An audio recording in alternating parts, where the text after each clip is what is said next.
এ নিয়ে আলোচনাতে এই মুহূর্তে কাকরাইল মোড় থেকে যুক্ত হচ্ছেন সহকর্মী তন্দ্রা তারুণ্য। তন্দ্রা, জগন্নাথ শিক্ষার্থীদের অবস্থান কর্মসূচিতে আন্দোলনরতরা কি বলছেন? ডানা, জগন্নাথ বিশ্ববিদ্যালয়ের শিক্ষক এবং শিক্ষার্থীরা তাদের যে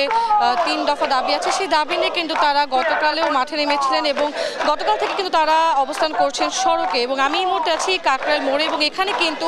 এখন পর্যন্ত জগন্নাথ বিশ্ববিদ্যালয়ের যে শিক্ষক বা শিক্ষার্থী যারা আছেন তারা কিন্তু এখন পর্যন্ত এখানে অবস্থান করছেন এবং তারা যেটি বলছেন যে আসলে তাদের যে 3 দফা দাবিটি রয়েছে এটি পূরণ না হওয়া পর্যন্ত কিন্তু তারা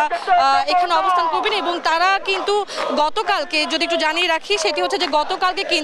তারা যখন লং মার্চ করে যমুনার অভিমুখে যাচ্ছিলেন তখন কিন্তু তাদের উপরে পুলিশের লাঠি চার্জ করা হয়, টিয়ার শেল নিক্ষেপ থেকে শুরু করে সাউন্ড গ্রেনেড নিক্ষেপ করা হয় এবং এতে কিন্তু তারা আরও বেশি ক্ষুব্ধ হয়ে যান। এবং তারা যেটি জানান যে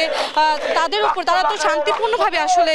তারা যে আন্দোলন করছিলেন এই আন্দোলনের মধ্যে আসলে লাঠি চার্জ তারা কোনোভাবেই মানতে পারেনি এবং এর পরবর্তীতে কেউ তারা আরও একটি দাবি, এর বিপরীতে তারা আরও একটি দাবি নিয়ে তারা কিন্তু এখন পর্যন্ত সড়কে অবস্থান করছেন। সারা রাত কিন্তু গতকাল রাত থেকে অর্থাৎ বুধবার রাত থেকে কিন্তু তারা এখানে আছেন এবং এখন পর্যন্ত তারা কাকরাইল মোড়ে কিন্তু অবস্থান করছেন। আমরা কয়েকজনের সাথে কথা বলেছি এবং কথা বলে যেটি জানতে পেরেছি যে আসলে তাদের যে দাবিগুলো আছে এগুলো তারা বলছেন যে আসলে 70% আবাসন ভাতা, দ্বিতীয় ক্যাম্পাসের কাজ পরবর্তী একনেক সভায় অনুমোদন, আর 2025-26 অর্থ বছরের বাজেটে কাটছাট না করে পূর্ণাঙ্গ বাজেট রাখার দাবিতে কিন্তু তারা হচ্ছে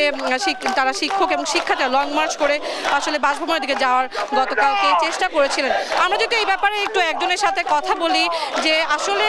আপনাদের যে এই যে লং মার্চ আপনাদের যে অবরোধ কর্মসূচি পালন করছেন এই সম্পর্কে আপনাদের আসলে সরকার পক্ষ থেকে জানানো হয়েছিল বা আপনাদের পরবর্তী কর্মসূচি আসলে কি? আচ্ছা, আপনারা জানেন যে আমাদের 3 দফা দাবি নিয়ে গত 27 ঘন্টা ধরে আমরা যমুনার সামনে অবস্থান নিয়েছি। আমরা প্রথমে শান্তিপূর্ণ অবস্থান নিল, গতকালকে পুলিশ নির্বিচারে আমাদের শিক্ষক এবং শিক্ষার্থীদের উপরে হামলা চালায়। এই হামলার পরে উপদেষ্টা পরিষদ থেকে শুরু করে জুলাই অভ্যুত্থানের নায়ক হাসনাত আবদুল্লাহ, আসিফ মাহমুদ বা সাজিস আলম কেউ কোনো ফেসবুকে বা সামাজিক যোগাযোগ মাধ্যমে পোস্ট দেয়নি। কিন্তু রাত 11টার দিকে একটি অনাকাঙ্ক্ষিত ঘটনা, আমরা স্বীকার করছি এটা একটা অনাকাঙ্ক্ষিত ঘটনা, উপদেষ্টা মাহফুজ আলমের উপরে একটা বোতল পড়ে। এরপরে সকল উপদেষ্টা সহ জুলাই অভ্যুত্থানে হাসনাত, সাজিস এবং নাহিদ আলমরা এই ঘটনাকে কেন্দ্র করে ফেসবুকে বিভিন্ন রকম পোস্ট দেয়। কিন্তু তার আগে পর্যন্ত সারাদিন আমাদের উপরে যে হামলা হইলো এই ঘটনা নিয়ে তারা কোনো আওয়াজ তুলেনি। তো এই ঘটনাটাকে ষড়যন্ত্র হিসেবে দেখছি এবং আমরা জগন্নাথের শিক্ষার্থীরা আমাদের 3 দফা দাবি পূরণ না হওয়া পর্যন্ত আমরা যমুনার সামনে অবস্থান করার সিদ্ধান্ত নিয়েছি। যেমনটা বলছিলেন আসলে যে তাদের যে 3 দফা দাবি আছে এটি পূরণ না হওয়া পর্যন্ত তারা এখানে অবস্থান করবেন এবং সকাল থেকে আমরা দেখেছি যে রাত থেকে তো এখানে শিক্ষার্থী যারা ছিলেন তারা তো আছেনই, পাশাপাশি তাদের বিশ্ববিদ্যালয়ের গাড়ি করে কিন্তু বা বাস করে কিন্তু এখন পর্যন্ত এখানে তাদের অনেক শিক্ষার্থী এবং শিক্ষকরাও কিন্তু তারা এখানে আসছেন এবং একে একে আসলে তারা যোগ দিচ্ছেন এই অবরোধে এবং তারা একই সাথে একসঙ্গে হয়ে তারা এই বিক্ষোভ মিছিল আসলে করছেন এবং তারা বলছেন যে আসলে তাদের যে দাবিগুলো আছে এটি তারা এখন পর্যন্ত চাচ্ছেন যে আসলে এই দাবি পূরণ না হওয়া পর্যন্ত তারা কোনোভাবেই আসলে এখান থেকে তারা সরবেন না, তারা এখানে অবস্থান করবেন। এবং একটি কথা যদি বারবারই সামনে আসছে যে গতকালকে তাদের ওপর যে আইনশৃঙ্খলা বাহিনীর লাঠি চার্জ থেকে শুরু করে সাউন্ড গ্রেনেড নিক্ষেপ বা টিয়ার শেল নিক্ষেপ করা হয়েছে, এই ব্যাপারে আসলে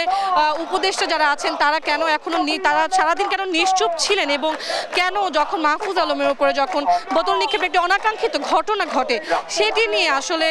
এটি নিয়ে সবাই আসলে বিক্ষুব্ধ হয়েছে, সবাই এটি নিয়ে ফেসবুকে বা সামাজিক যোগাযোগ মাধ্যমে কথা বলেছেন এবং ফেসবুকে পোস্টও করেছেন। কিন্তু তাদের উপরে বা তাদের শিক্ষকদের উপরে আসলে যে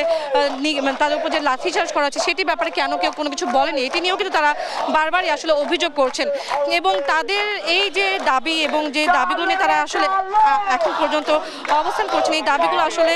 তারা বলছেন যে না মানা পর্যন্ত তারা এখানেই থাকবেন এবং কাকরাইল মসজিদের সামনে থেকে মৎস্য ভবন পর্যন্ত কিন্তু তারা এখানে অবস্থান করেছিলেন এবং তাদের যে দাবি আদায় রয়েছে এগুলো কিন্তু তারা আসলে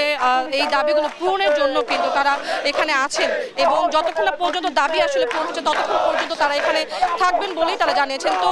ডানা, এই ছিল আমার কাছে কাকরাইল মোড়ের থেকে সর্বশেষ।